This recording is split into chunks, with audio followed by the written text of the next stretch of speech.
उरण पाठोपाठ नांदेडमध्ये बर्ड फ्लूचा शिरकाव, हजारो कोंबड्या आणि अंडी नष्ट, 10 किलोमीटर परिसरात हाय अलर्ट। पुण्यात दिवसेंदिवस गियाबारेच्या रुग्णांमध्ये वाढ, चिंता आणखी वाढतीये। एकाचा मृत्यू, रुग्णसंख्या 76 वर। मुंबईकरांची वाहतूक कोंडीतून होणार सुटका, आजपासून कोस्टल रोड आणि वरळी वांद्रे सी लिंकला जोडणाऱ्या पुलावरून वाहतूक सुरू। मरीन ड्राईव्ह ते वांद्रे 15 मिनिटात शक्य। राज्यातील एसटी भाडेवाढी विरोधात शिवसेना उद्धव बाळासाहेब ठाकरे पक्ष आक्रमक, अंबादास दानवेंच्या नेतृत्वाखाली संभाजीनगरमध्ये आंदोलन।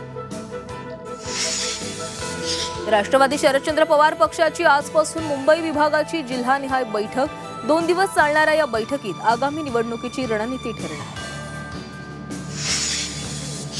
लोकसभा निवडणुकीच्या 5 महिन्यांनंतर राज्यात 60 लाख मतदार वाढले कसे? नाना पटोलेंचा सवाल।